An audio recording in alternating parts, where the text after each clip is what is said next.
ಶಿರಾ 5 ದಶಕಗಳ ಕಾಲ ಕಾಂಗ್ರೆಸ್ ಪಕ್ಷಕ್ಕೆ ನಿಷ್ಠಾವಂತ ಕಾರ್ಯಕರ್ತರಾಗಿ ಪ್ರಾಮಾಣಿಕ ಸೇವೆ ಮಾಡುತ್ತಿರುವ ರಾಜಕೀಯ ಮತ್ಸದಿ, ಅಭಿವೃದ್ಧಿಯ ಹರಿಕಾರ, ಬರದ ನಾಡಿನ ಭಗೀರಥ, ನೀರಾವರಿ ತಜ್ಞ, ರಾಜ್ಯ ಕಂಡಂತಹ ಮತ್ಸದಿ ರಾಜಕಾರಣಿ, ಶಿರಾ ಕ್ಷೇತ್ರದ ಶಾಸಕರಾದ ಟಿಬಿ ಜಯಚಂದ್ರರವರಿಗೆ ಸಚಿವ ಸಂಪುಟ ವಿಸ್ತರಣೆಯಲ್ಲಿ ಸಚಿವ ಸ್ಥಾನ ನೀಡುವಂತೆ ಒತ್ತಾಯಿಸಿ ಡಿಸೆಂಬರ್ 23 ಮಂಗಳವಾರ ಸಂಜೆ 5 ಗಂಟೆಗೆ ಶಿರಾ ನಗರದಲ್ಲಿ ತಾಲೂಕಿನ ಸಹಸ್ರಾರು ಟಿಬಿ ಜಯಚಂದ್ರರವರ ಅಭಿಮಾನಿಗಳು ಬೃಹತ್ ಪಂಜಿನ ಮೆರವಣಿಗೆ. ಟಿಬಿಜೆ ಅಭಿಮಾನಿಗಳಿಂದ ಕರೆ. ಇದೇ ಸಂದರ್ಭದಲ್ಲಿ ಶಿರಾ ತಾಲೂಕು ಗೌಡಗೆರೆ ಹೋಬಳಿಯ ಹುಣಸೇಹಳ್ಳಿ ಗ್ರಾಮದ ಕೃಷಿ ಪತ್ತಿನ ಸಹಕಾರ ಸಂಘದ ಅಧ್ಯಕ್ಷರು ಹಾಗೂ ಮಾಜಿ ಬ್ಲಾಕ್ ಕಾಂಗ್ರೆಸ್ ಅಧ್ಯಕ್ಷರು ಹುಣಸೇಹಳ್ಳಿ ಪಿಎಚ್ ಶ್ರೀಧರ್, ಶಿವು ಚಂಗಾವರ, ಪ್ರಧಾನ ಕಾರ್ಯದರ್ಶಿ ಶಿರಾ ಬ್ಲಾಕ್ ಕಾಂಗ್ರೆಸ್, ಹುಣಸೇಹಳ್ಳಿ ಗ್ರಾಮ ಪಂಚಾಯಿತಿ ಅಧ್ಯಕ್ಷೆ ರೇಖಾ, ಗ್ರಾಮ ಪಂಚಾಯಿತಿ ಸದಸ್ಯರಾದ ಪುಟ್ಟಜಂಜಯ್ಯ, ಮುಖಂಡ ಲಕ್ಷ್ಮೀರಾಜು, ಪದ್ದಣ್ಣ, ಶಿಕ್ಷಣ ಪ್ರೇಮಿ ಮಂಜುನಾಥ್, ಗ್ರಾಮ ಪಂಚಾಯಿತಿ ಸದಸ್ಯ ಭೋಜಣ್ಣ, ಪಿಎಸ್ಇಎಸ್ ನಿರ್ದೇಶಕರು ವಿಶ್ವನಾಥ್, ಗ್ರಾಮ ಪಂಚಾಯಿತಿ ಸದಸ್ಯ ಲಕ್ಷ್ಮೀರಾಜ್, ಪಂಚಾಯಿತಿ ಸದಸ್ಯರು ಕವಿತಾ, ನಾಗರಾಜ್, ಮಾಜಿ ಗ್ರಾಮ ಪಂಚಾಯಿತಿ ಸದಸ್ಯರು ಕರಿಯಣ್ಣ, ಮಾಜಿ ಗ್ರಾಮ ಪಂಚಾಯಿತಿ ಸದಸ್ಯರು ಸೇರಿದಂತೆ ಹಲವಾರು ಮುಖಂಡರು ಉಪಸ್ಥಿತರಿದ್ದರು. ತಾಲೂಕಿನ ಶಾಸಕರಾದಂಥ ಶ್ರೀಮಾನ್ ಟಿಬಿ ಜಯಚಂದ್ರ ಸಾಹೇಬರವರಿಗೆ ಮೊದಲನೇ ಕಂತಿನಲ್ಲಿ ಅವರಿಗೆ ಕ್ಯಾಬಿನೆಟ್ ಅಲ್ಲಿ ಯಾವುದೇ ಮಂತ್ರಿ ಸ್ಥಾನನ ಕೊಡಕ್ಕೆ ಸಾಧ್ಯ ಆಗಲಿಲ್ಲ. ಆದ್ರಿಂದ ತಾರೀಕು 23/12/2025 ಕುಂಚಿಟಿಗರ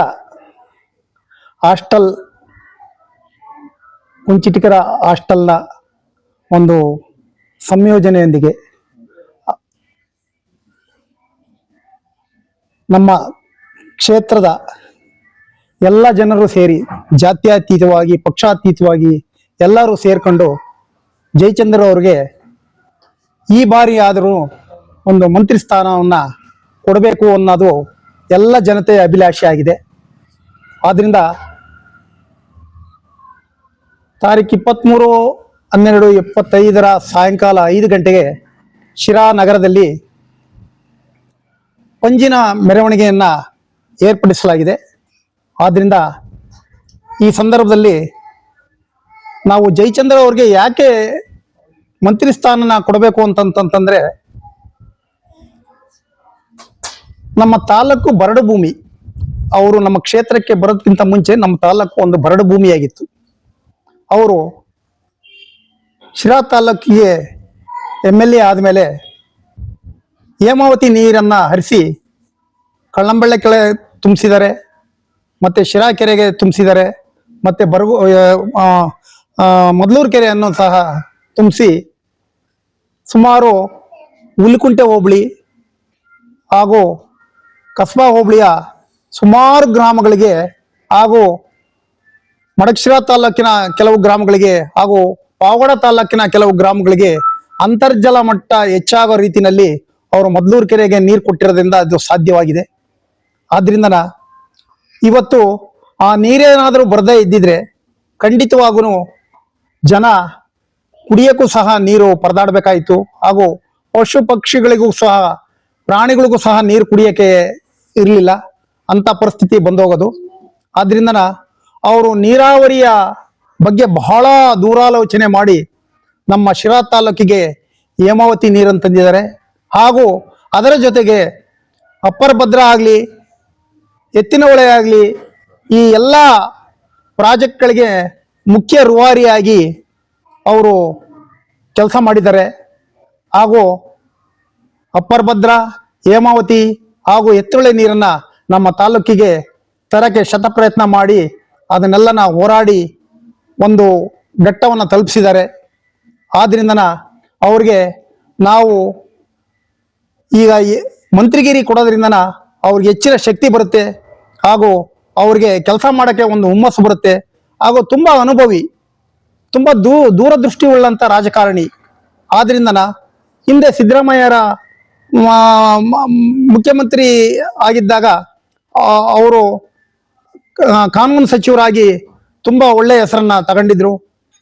ಆದ್ರಿಂದ ದಯವಿಟ್ಟು ತಮ್ಮ ತಾಲೂಕಿನ ಪರವಾಗಿ ನಾನು ವಿನಂತಿಸ್ಕೊಳ್ಳೋದಿಷ್ಟೇ, ಎಲ್ಲರೂ ಆ ದಿವಸ ಆ ಒಂದು ಪಂಜಿನ ಮೆರವಣಿಗೆಯಲ್ಲಿ ಭಾಗವಹಿಸಿ ನಮ್ಮ ಜಯಚಂದ್ರ ಅವರಿಗೆ ಶಕ್ತಿ ತುಂಬಲು ಮಿನಿಸ್ಟ್ರಿಗಿರಿಯನ್ನ ಕೊಡಬೇಕು ಅಂತಂದು ನಾವೆಲ್ಲ ಒತ್ತಾಯ ಮಾಡೋಣ. ಅವ್ರಿಗೆ ಸಿಕ್ಕಿದ್ರೆ ಮಂತ್ರಿಗಿರಿ ಸಿಕ್ಕಿದ್ರೆ ಖಂಡಿತವಾಗೂ ನಮ್ಮ ತಾಲ್ಲೂಕಲ್ಲ ನಮ್ಮ ರಾಜ್ಯ ಕೂಡ ಉದ್ಧಾರ ಆಗೋದ್ರಲ್ಲಿ ಎರಡು ಮಾತಿಲ್ಲ.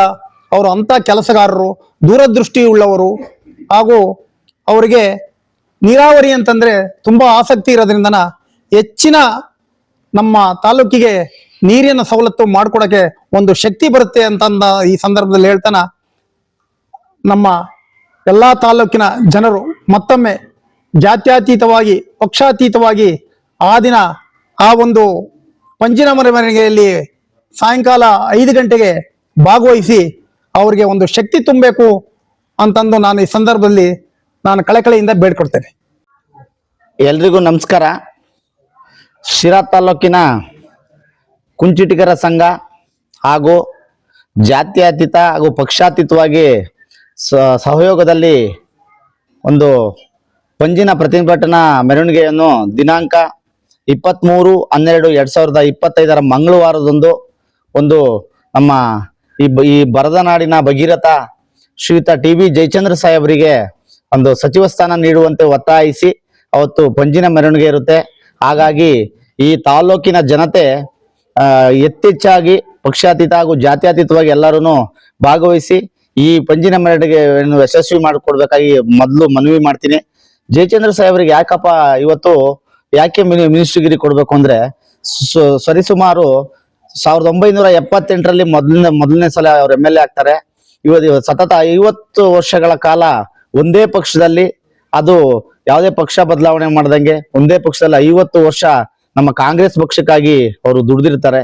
ಹಾಗೆ SM ಕೃಷ್ಣ ಅವರ ಒಂದು ಸರ್ಕಾರದಲ್ಲಿ ಅವರು ಒಂದು ಜಲನೀತಿ ತಂದಿದ್ದು ಇಡೀ ರಾಜ್ಯದಲ್ಲಿ ನಮ್ಮ ಜಯಚಂದ್ರ ಸಾಹೇಬ್ರು ಒಬ್ರೇನೆ. ನೀರಾವರಿ ಅಂದ್ರೆ ಜಯಚಂದ್ರ ಅಂದ್ರೆ ನೀರಾವರಿ. ಇಂತ ಒಬ್ಬ ಅತ್ಯುನ್ನತ ಒಬ್ಬ ವ್ಯಕ್ತಿಗೆ ಇವತ್ತು ಸಚಿವ ಸ್ಥಾನ ನೀಡುದು ಬಹಳ ಬೇಸರ. ನಮ್ ಕಾಂಗ್ರೆಸ್ ಪಕ್ಷದಲ್ಲಿ ಅವ್ರನ್ನೆಲ್ಲ ಒಂದ್ ಕಡೆಗೆ ಅವ್ರ ಅನುಭವ ಬಳಸ್ಕೊಂತಾ ಇಲ್ಲ ಅನ್ನೋದು ನಮ್ಗೆಲ್ಲರಿಗೂ ನೋವಾಗಿದೆ. ಯಾಕೆಂದ್ರೆ ಲಾಸ್ಟ್ ಸಿದ್ದರಾಮಯ್ಯ ಅವರ ಸರ್ಕಾರದಲ್ಲಿ ಸರಿಸುಮಾರು 22 ಉಪಸಮಿತಿಗಳಿಗೆ ಅಧ್ಯಕ್ಷರಾಗಿದ್ರು, 10 ಸಮಿತಿಗಳಿಗೆ ಉಪಾಧ್ಯಕ್ಷರಾಗಿದ್ರು ಅವರು. ಹಾಗೆ ಮೂರು ಖಾತೆಯನ್ನ ಆ ಟೈಮಲ್ಲಿ ನಿಭಾಯಿಸಿದ್ರು. ಅಂತ ವ್ಯಕ್ತಿಗೆ ಮೊದಲನೇ ಹಂತದಲ್ಲಾದ್ರೂ ಕೊಡ್ಲಿಲ್ಲ, ಈ 2ನೇ ಹಂತದಲ್ಲಾದ್ರೂ ಕೊಟ್ಟು ಅವರ ಅನುಭವವನ್ನು ಇಡೀ ರಾಜ್ಯದ 10 ಜಿಲ್ಲೆಗಳಲ್ಲಿ ಇವತ್ತು ಅವರ ಅಭಿಮಾನಿಗಳಿದ್ದಾರೆ. ಹಾಗೆ ಅವರ ಒಂದು ಏನು ಫ್ಯಾನ್ಸ್ ಇದ್ದಾರೆ ಅವರೆಲ್ಲಾನ ಬೀದಿಗಿಳಿಯಕ್ ಮುಂಚೆ ಇವರು ನಮಗೆ ನಮ್ಮ ಸಾಹೇಬ್ರಿಗೆ ಸಚಿವ ಸ್ಥಾನ ಕೊಡ್ಬೇಕು. ಯಾಕೆಂದ್ರೆ ಅವ್ರು ಯಾವುದೇ ಕಾರಣಕ್ಕೂ ಅವ್ರು ಕೇಳಿ ಪಡೆದವರಲ್ಲ. ನಾವೇ ಈಗ ತಿಳ್ಕೊಂಡು, ಯಾಕೆಂದ್ರೆ ಅವರು ನಮ್ಮ ಸಚಿವರಾದ್ರೆ ನಮ್ಮ ತಾಲ್ಲೂಕಿನ ಇವತ್ತು ಈ ಮಟ್ಟಕ್ಕೆ ಬರದ ನಾಡಿನ ಒಂದು ಅಭಿವೃದ್ಧಿ ಪಡಿಸೋರೆ. ನಮ್ಗೆ ಇನ್ನೂ ಯಥೇಚ್ಛಾಗಿ ನಮ್ಮ ತಾಲ್ಲೂಕು ಅಭಿವೃದ್ಧಿ ಆಗ್ತೈತೆ.